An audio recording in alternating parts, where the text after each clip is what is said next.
Hi, welcome. I'm Tambra Harck, and I'm thrilled to have this time with you. Vision. Some grand and inspiring brings you alive and awake and impassioned through a vision, a dream, an idea, some inspiration that just speaks to you.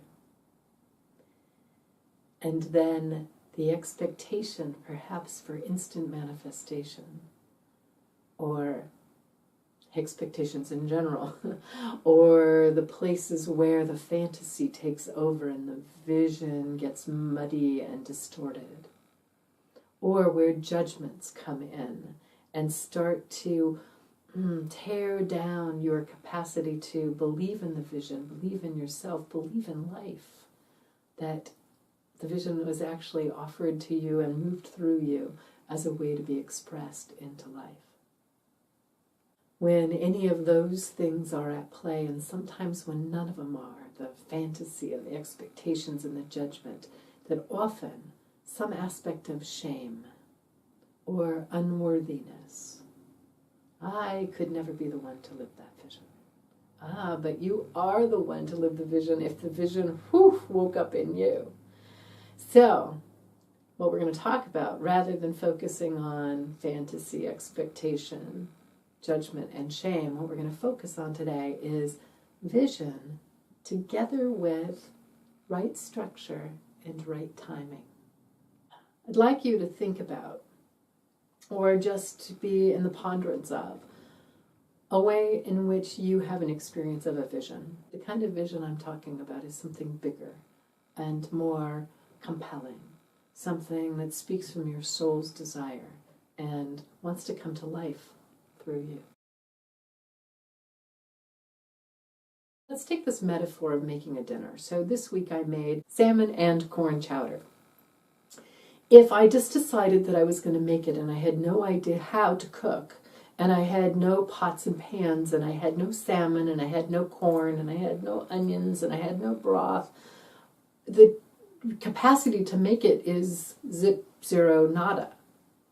I'm going to need the structures of a recipe and a container and the knowledge about how to cut and prepare and saute and steam and like how to do the techniques that are required to make the soup. Those are a part of right structure. And then right timing has to do with how long does it take to gather that knowledge, that expertise, that experience, the ingredients, the containment. These are aspects of alchemy. The soup was great, by the way. The same is true when you have a vision. So I have a story for you. 1994, I have my own business. I'm a consultant and a speaker, and I get this idea that wakes me up, that has me feel all inspired and in awe and in appreciation for that it could be real. The vision is that I will host a TV show where I have guests that I have intimate and engaging conversation with. And in our conversation and in our exchanges, we're raising consciousness and we're creating connection between us and among our viewers and listeners around the world. Now today, that might not sound like any, wild, out-timely kind of dream or vision. But this was 1994, and we didn't have phones that take video, and we didn't have the internet the way that we do now, and we didn't even have really email in 1994. The idea of having the show felt so right and so frightening. And I had my own fantasy about what it might be, and I had my own expectations of what it was required to be, and I had my own judgments mostly on me, and I had my own shame. And all four of those were not roadblocks. They were my teachers and my guideposts for right structure and right timing. between 1996 and 2005 was I was working for a company that I got great practice in. I was teaching groups with intimate work going on in the classroom or in the workshop or the retreat, where I might be working one-on-one with somebody and working with the room at the same time, which is not unlike interviewing someone for a TV show and knowing that we're talking to guests and viewers and members from around the world who are observing either real time or in the recordings. I didn't know at the time what I was doing in my work was creating right structure, but I was. Now in 2000, I want to say 9, 10, 11, I had a radio show. Then, as the radio show was wrapping up, technology was starting to really amp up. We hadn't yet had video access the way that we do now. This is so new. Do you realize, like, this is so new? It's easy to take for granted, I think, that we can walk around with, our phones and take high-quality videos. And more than that, we can broadcast. And not only can we broadcast around the world, but there are people with the capacity to observe, watch, listen, participate all around the world. And we can do interviews when somebody's somewhere else in the world, as long as they have technology enough to access the same platform that we're doing the show on. None of that existed when I had the vision in 1994. None of that existed when, or only little bits of it existed when I started my radio show, but not to be able to do video. I hope you're hearing as I'm telling the story that there were lots of right structure that needed to get into place. And I could only take care of the my job structures. I couldn't take care of the structures that had absolutely nothing to do with my responsibilities. I didn't develop these technologies. I wouldn't know how. I didn't fund them or instigate them, except that I held the vision.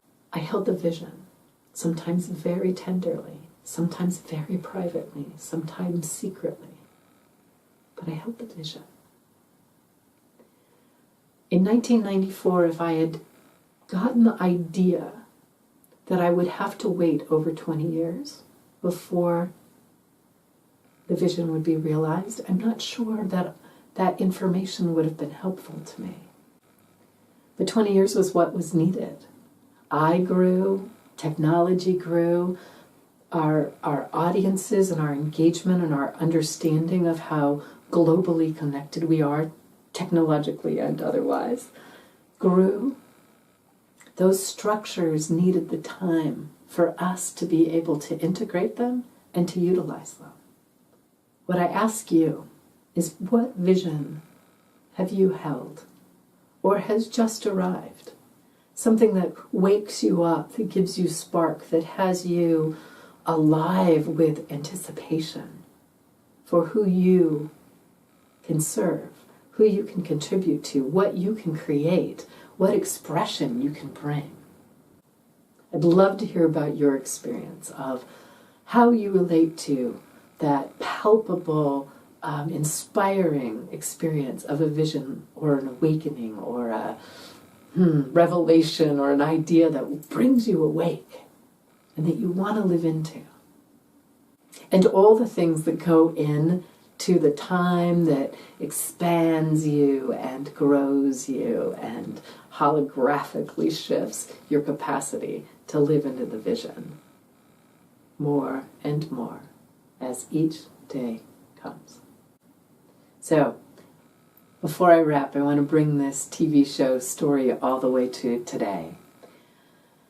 Today, I'm hosting the You Are You Symposium. It's our second series. The first one was all audio, like a radio show or a telesummit. This new one, all video, all with intimate, engaging, deeply courageous and alive conversations to expand consciousness. My guest speakers are all across the United States, Canada, and in the UK. But our guests, members, and I hope you'll join us for them. We start on May 1st, by the way. When we release the series, we will have guests joining us from all around the world, I have no doubt. That vision from 1994 is in its latest iteration as I host You Are You Symposium on Vitality and Well-Being. Would you call it a TV show? Yeah, I think I would. Again, I'm Tambra Harck. I'm thrilled to have spent this time with you. I send you my blessings. Until next time, be well. Oh, and if you want to join us for the You Are You Symposium on Vitality and Well-Being, we open the doors on April 23rd. Stick around, you'll get your invitation. And I look forward to sharing this amazing experience with you and inviting you in to the symposium with us.